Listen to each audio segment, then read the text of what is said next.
Hello, and welcome to Healing from Grief and Loss, where top experts guide you on your journey to find strength, comfort, and joy again. On my show today is the beautiful Claudia Coenen. I'm so excited to have you. Claudia is a creative grief coach, grief counselor, and she is also a certified thanatologist. So welcome, Claudia. I'm so happy to have you joining us today. Thank you, Andrea. So yesterday, actually, I had the pleasure of joining in on one of Claudia's workshops, and it was pretty magical. It was very special to me, and I finished my little project, and I had a little cry, and yeah, it was very nice. So thank you for putting that on yesterday. I really enjoyed it. I'm glad you were there. So I agree with you when you talk about grief in saying that it's not something that we can go around. It is something we need to go through.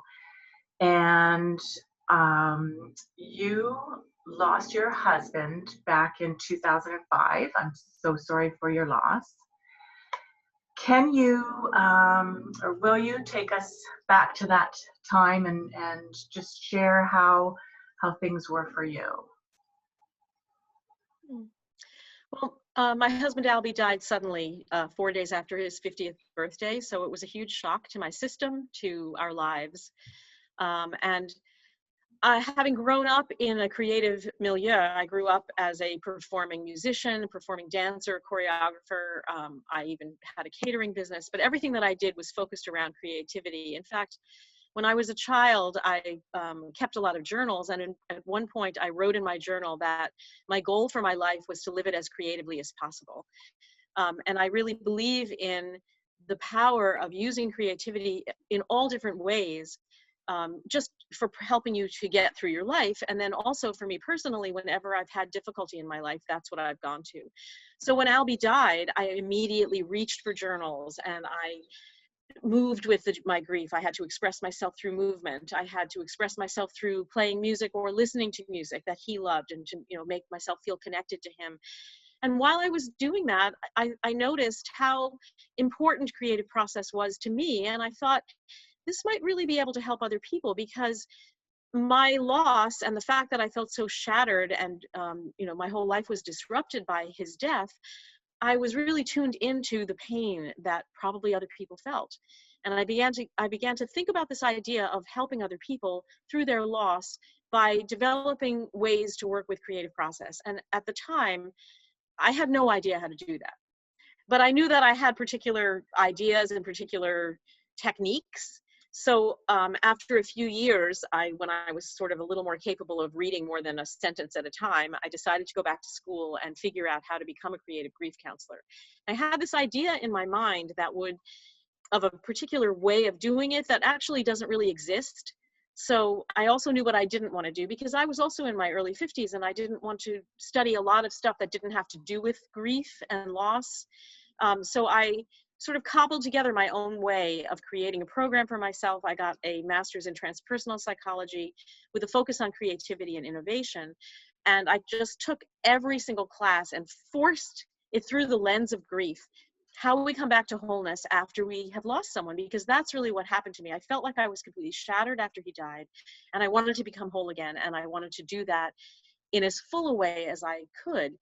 And grief is a holistic experience, because it affects us in all the realms of our lives. It affects us physically, it affects us emotionally, cognitively, spiritually, and in the realm of the connection that we have with other people in our, our community and our relationships. So to have a holistic approach to it makes sense to me. Right. So I'm curious about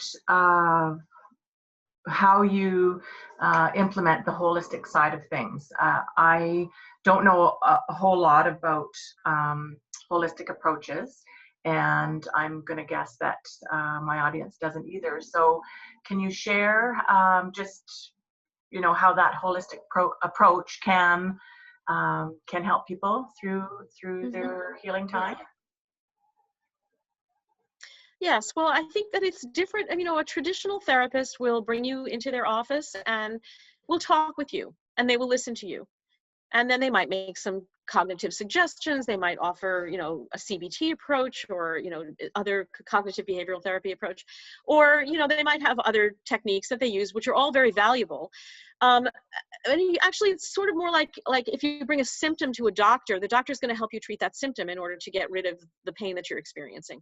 And that's not holistic. Holistic is taking a look at you as an entire whole human being, and to recognize that these various aspects are being affected by the issue that you have. In this case, you know, the issue is that you have grief. Somebody died and you're trying to cope. Your life is radically changed. And the other thing is that when somebody dies who's integral to our life is changed on all different levels. For example, as a widow, my life was changed by losing my sexual partner, by losing my parenting partner, by losing my best friend, by losing my supporter, my financial supporter, my emotional supporter, all of the different aspects, all the different things that I lost in addition to losing him physically.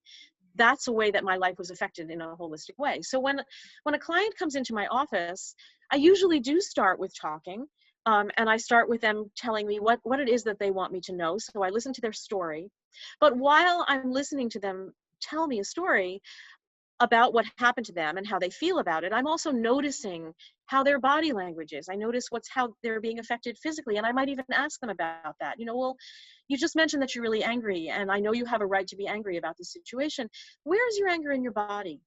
And they'll say, like, my anger's in my stomach. So we might put our hands on our stomach and say, okay, well, what if you breathe into that? So we start to use the body to help us get through the emotion that we're experiencing.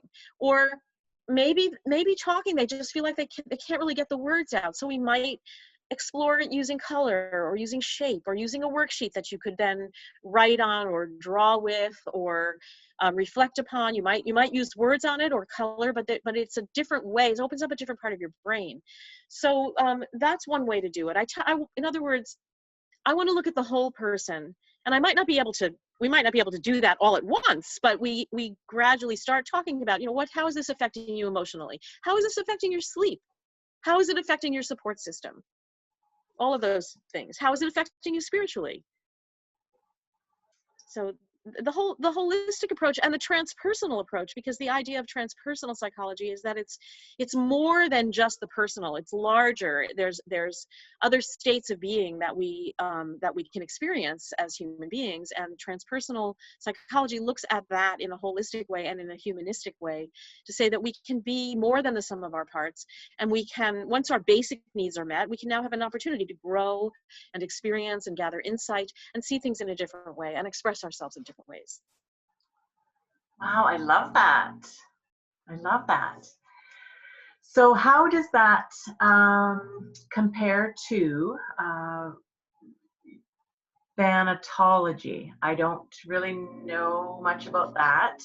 Does Right. that tie into the holistic side of things, or is that something that's totally different? No, thanatology is the study of death, dying, and bereavement. So it is a specialty in grief, basically, and in end of life. So it is a word that many people don't know, but it's a great word, and I love to use it. I was certified as a thanatologist through the Association of Death Education and Counseling.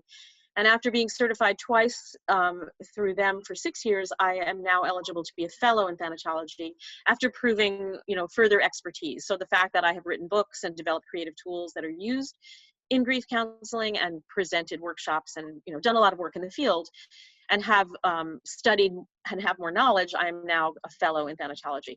The word comes from a very minor Greek god, Thanatos, who with his brother Hypnos together they would help ensure a peaceful death. So Hypnos would put the person to sleep, and Thanatos would sort of ease them into the underworld. So that's where it comes from. Neat. Wow, that's really neat. You also have another word that I'd like you to talk about, and that's, I want to make sure I get the right pronunciation. Is it Karuna? Yes, Karuna. So this word is actually a Sanskrit word that is one of the Four Noble Truths of Buddhism, but that I didn't know that. And my late husband Albie was a really interesting guy. In the science field. He was a service technician and a regional manager for an electron microscopy company. In other words, he would go out and fix your electron microscope. You know, not everybody has one. It's not that little tiny microscope that we used in biology class. It's a giant thing that, you know, magnifies things like 200, 500,000 times. And a very complicated bit of machinery. And there was one American company that produced these, and he got a job with them when he was in his early 20s. And he stayed with that company for basically the rest of his life until they were sold to a Silicon Valley company. He used to write this word Karuna on the top of all of his letters where you're supposed to put the date. And, you know, I knew that he did that, but I didn't think about it because as his wife, I was not really in the habit of getting letters from him. But after he died, we were going through his papers, and I kept, because I'm such a prolific journaler, I was thinking, oh, maybe he had secret journals. Maybe I could read them. It was like I was trying to find him after he was gone. So I was searching through his papers to see if he wrote anything or any kind of insights into what was going on with him towards the end of his life. And I kept seeing this word. I would find a letter that he wrote to his sister in the 1970s, or something that he wrote to his friend in the 90s, and the word Karuna was always on there. So I brought it to my kids and I said, look, Dad wrote this word. What does it mean? So we looked it up. And what it means is compassion. It means an active compassion. And that really struck me because, first of all, my children and I had a conversation about him, and we decided he was one of the most compassionate people we knew, so that made a lot of sense. And the children decided that they wanted to get that word tattooed on them. In fact, my youngest actually has it tattooed on her wrist in his handwriting. Oh. So, and I decided that if I ever did anything new, I would call it the Karuna Project in honor of him. And then when I reflect on this idea of compassion, and it actually is an active compassion, not just a compassion that I send you compassion, but it's I'm going to do something with that compassion. We need compassion when we're grieving. And in fact, the first place that we need it is to give it to ourselves. So I needed to apply that idea of Karuna towards myself to get through my grief.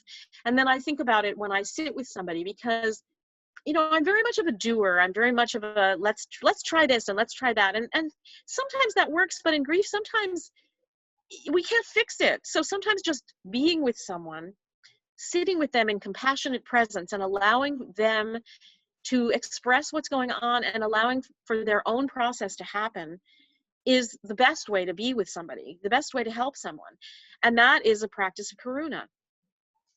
So I use it as I call my business the Karuna Project. I developed a set deck of cards that are prompts for helping people get through grief and difficult life situations, and they're called the Karuna cards. So it's an important word. It is. It sure is. It's a beautiful word. Thank you for sharing that. You still miss Albie, and you really, your stories of him are beautiful, and I guess people need to know that it's okay to, you know, talk about their lost loved ones and share stories and just keep their memory alive. You know, it's okay. Like, what are some of the things that you do to keep Albie's memory alive? Yeah. Well, I talk about him, and I think about him. I listen to music still. I listen to music that he loves. I bring him up in conversation. I mean, sometimes he just shows up, you know. I mean, a lot of people in grief, they look for signs, and it's very important to them. Many people find meaning in signs like finding pennies on the ground or seeing butterflies or seeing a cardinal and things like that. And often my clients will ask me, they'll come in and they'll say, oh, I think a cardinal is a sign from my mother. What do you think? And to which I reply, well, if it means that to you, then that's great. You know, I'm not really a person that has sought that out, but I also think that when we've lost someone and when we're just going about our daily life and they come into our mind, we think of something or we hear their voice or we're reminded of what they might have done in that situation, I think that's them showing up in our lives. And that always feels very good. You know, it has been 15 years for me, and a lot has happened in my life. I have, new love. I'm remarried. My children have all graduated from a variety of programs. There's a grandchild, another one on the way. There's all kinds of things in my life that are very, very good.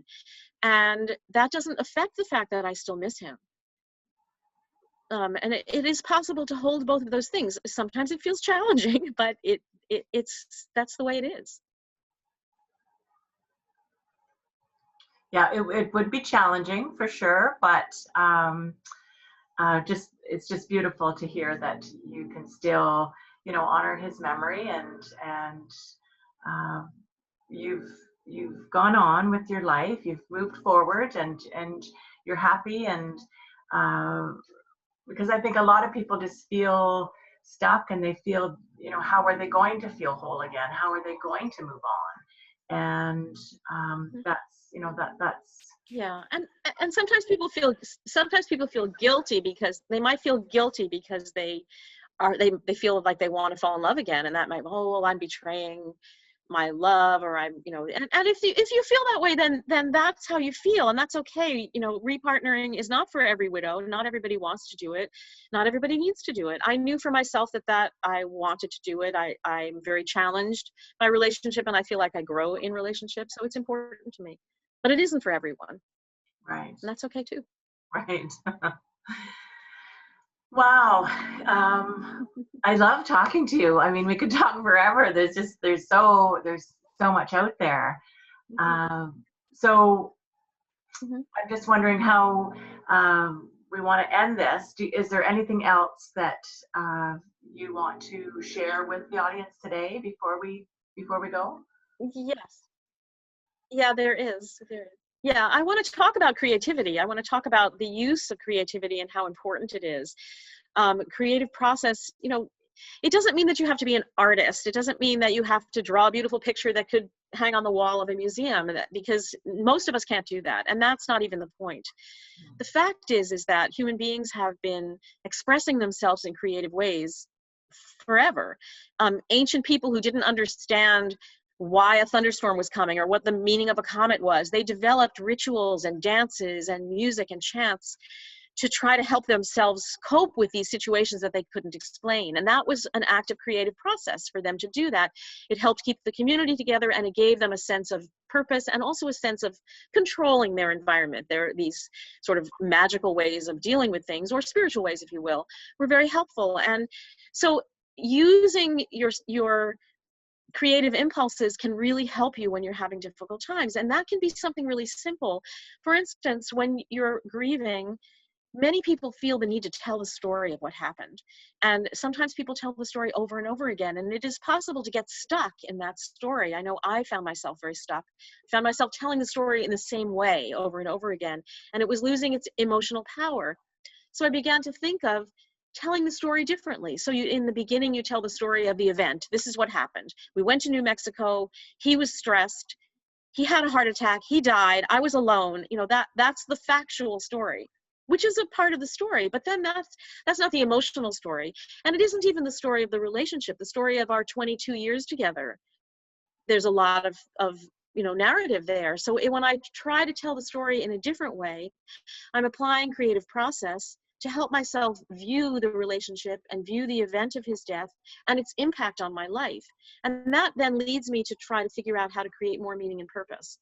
So that's one way to use creativity. And another way is if a metaphor comes up, like yesterday we did a workshop on the shell of memory. Now that was a metaphor. It's a picture of a shell. It's just a drawing, but it's a metaphor. And what does that metaphor mean? It means a container of something that is no longer there. And what can that be filled with? Well, it can be filled with our memory. It can be filled with the possibilities for my new life. It can be all these different things. And so the use of metaphor, the use of maybe rudimentary drawing, sometimes if you have a very strong emotion inside of you, if you just scribble that out on the page, it's a creative act that helps you get your emotions out. So I really like to try to work in as creative a way as possible. I love that. Yes, I loved my kindergarten drawing yesterday, because I feel like I'm not a drawer at all. I'm not a Pictionary person. but it didn't stop me from doing it. And I just enjoyed listening. That's the whole point. Yeah, I enjoyed listening to the people sharing their shell and their stories, and I was still sort of filling mine in, because I'm always the last one to finish, whether it was a test or a project or whatever. I'm always the last one. I'm still doing my thing.